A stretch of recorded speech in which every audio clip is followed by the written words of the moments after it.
बच्चों, पिछले चैप्टर में हमने पढ़ा था समुदाय परिस्थिति के बारे में। उसके हमने कुछ जो हैं पॉइंट्स हमने डिस्कस किए थे। समुदाय परिस्थिति के हमने किसको बोला था? समुदाय परिस्थिति के एक क्षेत्र विशेष में पाए जाने वाले सभी जीवों का समूह क्या कहलाता है? जैविक समुदाय कहलाता है। और इस प्राकृतिक अवस्था में रहने वाले इस जैविक समुदाय में पौधे और प्राणियों दोनों का ही समूह पाया जाता है, जो कि एक ही वातावरण में पाए जाते हैं और आपस में सहनशील और एक दूसरे के ऊपर आश्रित रहते हैं और लगातार ऊर्जा का स्थायीकरण और उपयोग करते हैं। ये हमने बात की थी किसके बारे में? Biotic community. इसके हमने मुख्य लक्षण देखे थे। 3 मुख्य लक्षण हम देख चुके थे: कम्युनिटी डाइवर्सिटी, कम्युनिटी डोमिनेंस प्रभाविता और कम्युनिटी स्ट्रक्चर। आज हम पढ़ेंगे इसका अगला जो है पॉइंट, कम्युनिटी स्ट्रेटिफिकेशन, यानी सामुदायिक स्तरीकरण। स्तरीकरण हम किसको कहते हैं? कि विभिन्न पादपों और प्राणियों का विभिन्न स्तरों के रूप में उपस्थित होना क्या कहलाता है? सामुदायिक स्तरीकरण। ठीक है, जैसे इसको हम एक एग्जाम्पल से दे सकते हैं कि ट्रॉपिकल फॉरेस्ट, उष्ण कटिबंधीय जो वन होते हैं, उनमें यह स्तरीकरण पाया जाता है। कैसा? वर्टिकल रूप में पाया जाता है ये। हम कि इसमें कुछ जो है स्पीशीज़ कहाँ रहती है? कुछ जातियाँ धरती के ऊपर रहती हैं, कुछ जो हैं झाड़ीदार वृक्ष जो कि छोटे छोटे श्रब्स हैं, और कुछ जातियाँ बड़े बड़े पेड़ों के ऊपर रहती हैं। यानी एक जो है स्तर जो है बना के रखती है, नीचे से नीचे, फिर छोटे पेड़ों पर, और फिर जो है घने पेड़ों की ऊपर शिखर जो है शाखाओं के ऊपर जातियाँ पाई जाती हैं। इसी तरीके से अगर हम देखें तो जलीय माध्यम के अंदर भी अगर हम देखें तो यह स्तरीकरण जो है पाया जाता है। और यहाँ पे जो स्तरीकरण जो है ये किस पे डिपेंडेंट करता है? प्रकाशित क्षेत्र के ऊपर, प्रकाश की यानी तीव्रता, इंटेंसिटी, लाइट इंटेंसिटी, कितना जो है प्रकाश उसके अंदर जा रहा है, अवशोषित तरंग दैर्ध्य, दाब और तापक्रम के ऊपर जो है यह स्तरीकरण निर्भर करता है। इस अगर हम झील का जो है स्तरीकरण अगर हम देखें तो झील के स्तरीकरण में हमको क्या दिखता है? 3 जो है इसमें मुख्य भाग जो है हमको दिखते हैं: लिटोरल जोन, लिम्नाटिक जोन और प्रोफाउंडल जोन। लिटोरल जोन यानी तटीय क्षेत्र। तटीय क्षेत्र जो कि क्या है? संपूर्ण रूप से प्रकाशित होता है, जिसके अंदर थोड़ा सा ये उथला जो है पानी वाला क्षेत्र है, और यहाँ पर क्या है? पैंदे तक जो है क्या है? प्रकाश जो है पहुँचता है। छिछले पानी में पैंदे तक प्रकाश इनके अंदर पहुँचता है। फिर दूसरा स्तर इसका कौन सा है? लिम्नाटिक। लिम्नाटिक जोन हम कहते हैं किसको? प्रकाशीय स्तर को हम जैसे इसका नाम देते हैं प्रकाशित क्षेत्र, लिम्नाटिक जोन। इसमें लाइट रेस प्रेजेंट होती है, यानी प्रकाश की जो किरणें हैं वो इसके अंदर जो है प्रभावी रूप से जो है उपस्थित होती हैं। और यहाँ पर प्लैंकटॉन्स और नेक्टॉन्स जो हैं एनिमल्स, वो जो एनिमल्स यहाँ पर पाए जाते हैं लिम्नाटिक जोन के अंदर, जहाँ पे पूरा जो है ये प्रकाशित क्षेत्र है। तीसरा जोन है इसका प्रोफाउंडल जोन, गंभीर क्षेत्र जिसको हम कहते हैं। यानी ये क्या है? डीपेस्ट पार्ट, सबसे जो है नीचे तक का पार्ट, सबसे गहरा भाग, झील का जो है सबसे गहरा भाग है, जहाँ पर कि लाइट जो है नहीं पहुँच पाती है। जहाँ पर लाइट नहीं पहुँच पाती है तो यहाँ पर फोटोसिंथेटिक जो है ऑर्गेनिज्म नहीं पाए जाएंगे, प्रकाश संश्लेषित जीव जो है यहाँ पर उपस्थित नहीं होंगे। ठीक है, यहाँ पर माइक्रो ऑर्गेनिज्म पाएंगे। और कौन सा ऑर्गेनिज्म? एनारोबिक बैक्टीरिया, जैसे अवायवीय बैक्टीरिया है, कुछ फंजाई है, और दूसरे जो हैं सूक्ष्म जो हैं जीव जो है वो यहाँ पर पाए जाते हैं। ये कौन सा? प्रोफाउंडल क्षेत्र, जो कि सबसे नीचे का क्षेत्र है, सबसे तली वाला जो है क्षेत्र है। तो ये स्तरीकरण जो है पाया जाता है इनमें, प्रत्येक समुदाय में। फिर नेक्स्ट पॉइंट आता है हमारा कम्युनिटी पीरियोडिसिटी, यानी सामुदायिक आवर्तता। सामुदायिक आवर्तता जो है, क्या कहते हैं हम उसको, कि हम जानते हैं कि एक जो समुदाय है कई सारे जो हैं उनके अंदर प्राणी हैं, ठीक है। और ये सभी प्राणी जो हैं भोजन या आवास कहें या जो आपस में जो संगी साथी हैं उनकी जो है खोज के लिए समय समय पर क्या होते हैं, गतिशील होते हैं। और यह जो गतिशीलता जो है इनके अंदर समुदाय में नियमित समय और मौसम के आधार पर जो है चलती है, डिपेंड्स ऑन दिन रात पे, मौसम पे, या ज्वार भाटा, चंद्री कलाएँ, इन सब के ऊपर जो है इनकी गतिशीलता जो है यह प्राकृतिक चक्रों के ऊपर जो है निर्भर करती है। जब पूर्ण समुदाय जो है एक चक्र प्रदर्शित करता है तो उसे हम क्या कहते हैं, सामुदायिक आवर्तता से हम उसको दर्शाते हैं। और यह जो है पादप समुदाय है मौसम और जलवायु के जैसे परिवर्तनों के ऊपर निर्भर होता है। और प्राणी समुदाय जो है वो दैनिक गतियों का, उनके अनुसार जो है दैनिक गतियाँ जो है या उनकी क्रियाएं जो हैं उनके अनुसार जो है ये अपना कार्य करते हैं। तो इस आधार पर जो है हमने इसको हमने इसको अलग अलग भागों में बांटा है। फोटो पीरियोडिसिटी यानी प्रकाश आवर्तिता या दैनिक आवर्तिता, चंद्रीय आवर्तिता और मौसमी आवर्तिता, 3 जो है इसको हमने बांट दिया है। सबसे पहले हम लेते हैं फोटो पीरियोडिसिटी यानी प्रकाश आवर्तता या डेली पीरियोडिसिटी, दैनिक जो है आवर्तिता। अब प्रकाश आवर्तिता जैसे नाम से है कि जीवों पर प्रकाश के प्रभाव से होने वाली जो गतियां हैं उनको हम कह देते हैं प्रकाशीय आवर्तिता। यह जो है पादपों और जंतुओं के अंदर क्या है, रिप्रोडक्टिव साइकिल को भी जो है ये प्रभावित करती है।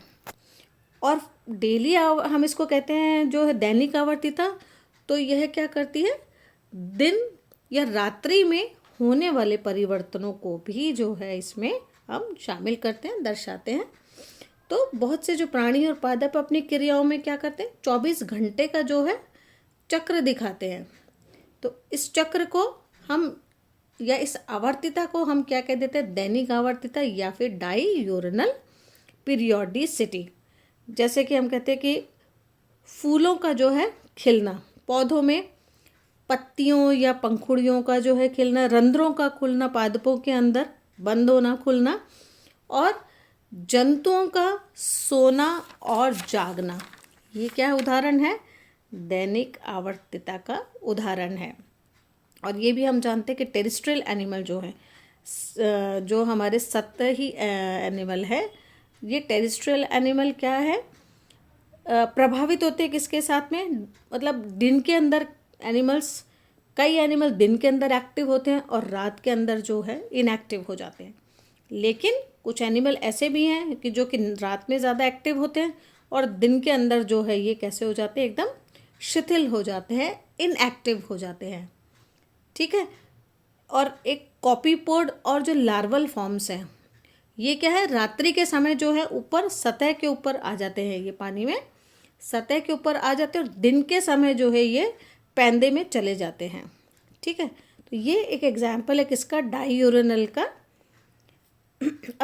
डाईयूरनल पीरियोडिसिटी। फिर दूसरा पार्ट है हमारा ल्यूनार पीरियोडिसिटी यानी चंद्रीय आवर्तिता।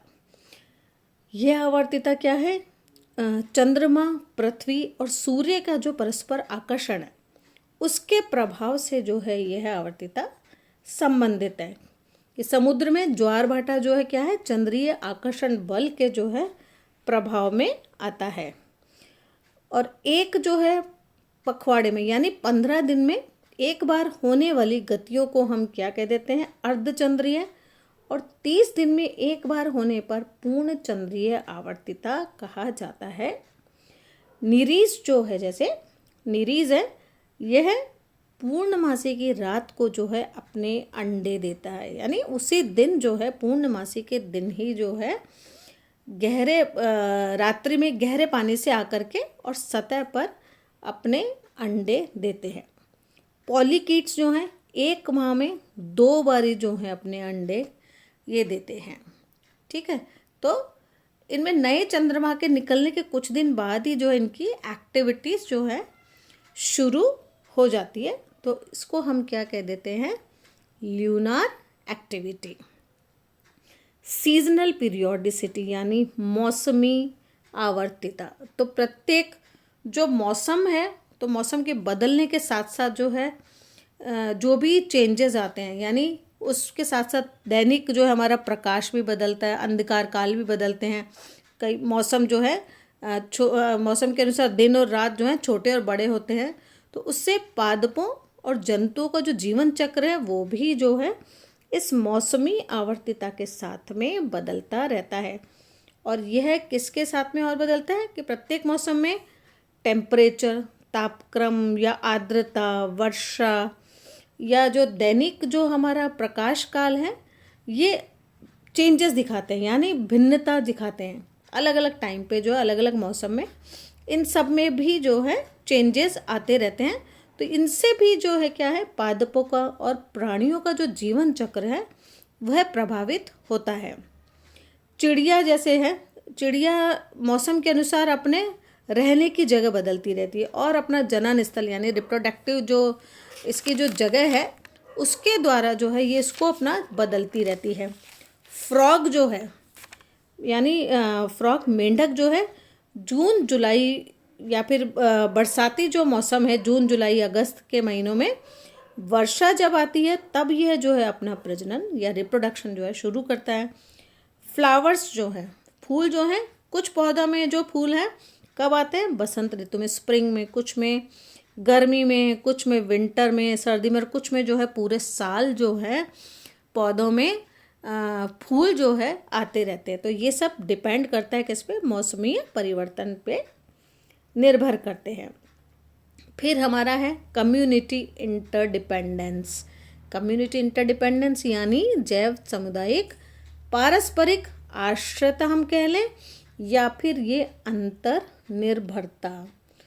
तो किसी भी जो है हम जानते हैं कि जैव समुदाय का जो निर्माण है वो छोटे बड़े कई सारे जीव जंतुओं से होता है। उसमें बहुत सारे जीव जंतु पाए जाते हैं जो कि निरंतर जो है लगातार जो है आपसी जो है उनके अंदर तालमेल या आपसी जो इंटरैक्शन है उससे जो है उनका जीवन यापन जो है चलता रहता है। ठीक है। और तो जैव समुदाय में क्या है, बाह्य रूप से भी जैव समुदाय का जो अस्तित्व है कई सारे जो है फिजिकल और केमिकल जो है फैक्टर्स पर निर्भर करता है। और उसके अलावा फूड पे, रिप्रोडक्शन पे या प्रोटेक्शन, सुरक्षा, भोजन, जनन और सुरक्षा, इन पर भी जो है निर्भर करता है, क्योंकि प्रत्येक समुदाय के जो सदस्य हैं वो भोजन, प्रजनन और सुरक्षा के लिए एक दूसरे पर आश्रित रहते हैं, जिसे क्या कह देते हैं, पारस्परिक आश्रिता या पारस्परिक आत्मनिर्भरता। ठीक है। तो फूड की अगर हम बात करें तो फूड के लिए कि प्रत्येक जीवित प्राणियों के लिए भोजन जो है क्या है, मूलभूत आवश्यकता है।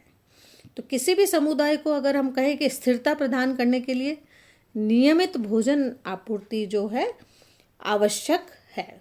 ठीक है। और जैसा कि हम जानते हैं कि सभी जो है एक दूसरे के ऊपर डिपेंडेंट है। कैसे कि इनके अंदर एक भोजन रूपी जो है ऊर्जा का स्थानांतरण जो है एक लेवल से दूसरे जो है लेवल पे चलता रहता है। तो वनस्पतियां जो है क्या करती हैं, सौर ऊर्जा की उपस्थिति में या सूर्य की उसमें उपस्थिति में, प्रकाश की उपस्थिति में, सौर ऊर्जा में प्लांट्स जो हैं क्या करते हैं, भोजन का निर्माण करते हैं, प्रोड्यूसर का काम करते हैं, ये भोजन का निर्माण करते हैं। और इस भोजन रूपी जो ऊर्जा है इसका स्थानांतरण जो है किससे, प्लांट से एनिमल्स के अंदर निरंतर होता रहता है। किस रूप में कि पौधों को किसने, हर्बीवोरस शाकाहारी जीव, फिर शाकाहारी जीव से मांसाहारी जीव, और फिर डीकम्पोजर्स अपघटक जो है इनके द्वारा निरंतर जो है प्रक्रिया से यह चलता रहता है, जिसे हम क्या कह देते हैं, फूड चेन या फूड साइकिल, यानी भोजन चक्र कह देते हैं या भोजन जाल जो है, जिसके द्वारा यह ऊर्जा का जो प्रवाह है निरंतर जो है चलता रहता है। दूसरी जो आवश्यकता है कौन सी है? रिप्रोडक्शन। रिप्रोडक्शन यानी जनन जो है। तो डिफरेंट जो स्पीशीज़ हैं, अलग अलग जो है क्या है जातियां हैं, तो वो भी जो है एक दूसरे के ऊपर डिपेंडेंट होती है। किसके लिए? For reproduction. जैसा कि अगर हम कहें प्लांट्स जो हैं, जिस तरह भोजन के लिए समुदाय के विभिन्न सदस्य एक दूसरे पर निर्भर रहते हैं, उसी प्रकार जो है रिप्रोडक्शन के लिए भी ये एक दूसरे पर आश्रित रहते हैं। जैसे हम जानते हैं कि अनेक जो है पौधों के अंदर जो है क्या है, निषेचन के लिए क्या चाहिए होते हैं? पॉलन ग्रेन्स, परागकण चाहिए होते हैं। तो ये जो परागकण जो है फीमेल जो है प्लांट तक पहुंचाने के लिए कौन इनको हेल्प करते हैं? इंसेक्ट्स। तो कीटों के द्वारा जो है यह परागकण कहाँ पहुंचाए जाते हैं? फीमेल फ्लावर तक जो है ये पहुंचाए जाते हैं, जिससे कि क्या होता है? प्लांट के अंदर जो है जनन की क्रिया होती है। और इसी तरीके से एनिमल्स के अगर हम देखें तो कोयल जो है हमेशा क्या करती है? अपने अंडे कहाँ देती है कोयल? कौवे के जो है घोंसले में अपने अंडे देती है, जिससे कि कौवा जो है कोयल के अंडों को विकसित करके उनके बच्चों का जो है पालन पोषण करता है। गैल वास्प जो है, एक गैल वास्प है, ये विशेष प्रकार के एक पौधे के तने के अंदर जो है अपने अंडे देता है, अपने अंडे जो उसमें दबा देता है, जिससे कि क्या होता है? लार्वा के पैदा होते ही ये पौधे से अपना भोजन प्राप्त करके विकसित हो जाते हैं। तो यहाँ पर इसकी मदद किसने की? प्लांट ने, जिससे कि इनके अंदर रिप्रोडक्शन और आगे डेवलपमेंट जो है संपन्न हो सकता है। इसी तरीके से प्रोटेक्शन यानी सुरक्षा। प्रोटेक्शन, सुरक्षा। तो सुरक्षा के लिए भी जो है एक जो समुदाय के हैं विभिन्न सदस्य सुरक्षात्मक आत्मनिर्भरता होती है, एक दूसरे से जो है क्या है दृढ़ता से जो है हम क्या कहें कि संबंधित रहते हैं। और जैसा कि हम जानते हैं कि सामुदायिक जीवन का एक और महत्वपूर्ण लाभ जो है क्या है? आपसी सुरक्षा है। और विभिन्न सामुदायिक सदस्य एक दूसरे पर सुरक्षा के लिए भी आश्रित रहते हैं। जैसे वन प्रदेशों में अगर हम कहें, घने जो हैं बड़े बड़े पेड़ होते हैं, तो ये घने घने पेड़ और घास जो है क्या करते हैं? विभिन्न जंतुओं की जो है कैसे करते हैं? रक्षा करते हैं, वर्षा से, आंधी से या शत्रुओं से, जिनमें जो है छोटे छोटे जीव जो है उनके अंदर अपनी सुरक्षा की दृष्टि से जो है वो उसमें रहते हैं और शेल्टर भी प्रदान करते हैं, शरण देते हैं। तो और यदि इस सुरक्षा में कमी होती है तो जंतु और वनस्पति दोनों का जो है जीव संख्या पर एक विपरीत जो है प्रभाव पड़ता है। एनिमल्स भी अपनी सुरक्षा करते हैं, कैसे? एक है कैमोफ्लेज। कैमोफ्लेज यानी छिपाव। तो अनेक जो जंतु क्या करते हैं? सुरक्षा के लिए अपने आप को जो है उस वातावरण के अनुकूल अपना रंग रूप धारण कर लेते हैं, जिससे कि वो जो है उस वातावरण के अंदर छिप जाते हैं और शत्रु से जो है अपनी रक्षा कर सकते हैं। जैसे कि फ्रॉग जो है, मेंढक जो है, जब तालाब के जल में रहता है तो ये पानी के अनुसार अपना जो है कलर चेंज कर लेता है, पानी से मिलता जुलता जो है अपना रंग जो है बदल लेता है। और किनारे पर जब भी आता है तो अपना रंग जो है किसकी भांति? प्लांट्स की भांति जो है अपना कलर चेंज करके यह शत्रु को जो है क्या करता है? धोखे में डाल देता है। ठीक है। इसी तरीके से एक है कैमोफ्लेज। बटरफ्लाई और मॉथ्स हैं, पतंगे हैं या फिर जो है तितलियां हैं, ये अपने आप को जो है बहुत अच्छे से फ्लावर के अंदर या पेड़ों के अंदर जो है अपने आप को छिपा लेती हैं। ठीक है। और उसी जो है उसी प्लांट के रंग रूप में फूल, पत्तियों और टहनियों से जो इतनी ज़्यादा ये मिलती हैं कि हम जो है उन्हें पहचानना जो है मुश्किल हो जाता है हमारे लिए उनको पहचानना। फिर एक चीज़ होती है मिमिक्री। मिमिक्री यानी मिमिक्री हम कहते हैं किसको? मिमिक्री उसका दूसरे जो एनिमल है जो खूंखार एनिमल है या कोई ऐसा एनिमल है जिससे कि डरते हैं, अनुहरण जिसको हम कहते हैं, तो उसके अनुसार जो है कुछ जानवर अपने आप को बदल लेते हैं। तो क्या कहेंगे? वातावरण के उन सामुदायिक जो है रंग और बड़े जानवरों का जो है अनुसरण कर लेते हैं जो कि तुलनात्मक रूप से शक्तिशाली होते हैं और जिन्हें देख करके डरते हैं दूसरे एनिमल, तो उससे जो है अपने आप को उस तरीका कर लेते हैं जिससे कि वो डर जाते हैं। जैसे कि विष रहित जो है कुछ सांप हैं, स्नेक्स हैं, ये विष रहित स्नेक्स जो है इनका क्या काम है, ये क्या करते हैं, ये अपने आप को जो है ऐसे दर्शाते हैं कोबरा। जैसे कोबरा जो है वो बहुत एक शक्तिशाली जो है वो है सर्प है, जिसे देख करके डर जाते हैं। तो ये नॉन पॉइजनस स्नेक अपने आप को एकदम कोबरा के जैसे जो है फन दिखाते हैं, जैसे सामने अगर कोई आ जाता है जिससे कि वो डर जाता है। ठीक है, तो कुछ एक शार्क, एक मछली जो है पायलट फिश है, ये पायलट फिश जो है ये क्या करती है, अपने आप को जो है शार्क के आगे जो आगे आगे चलती है, ये शार्क का जो झुंड है उसके आगे आगे चलती है, जिससे कि दूसरे जो इसके ऊपर कोई अगर अटैक करता है तो शार्क जो है इसको बचा लेती है, यानी शार्क उसके ऊपर अटैक कर देती है और यह जो है उससे बच जाती है। तो अपने आप को जो है ये छिपाने के लिए या अपने शत्रु से बचने के लिए जो है इस तरीके के एनिमल्स अलग अलग जो है इनका बिहेवियर हो जाता है।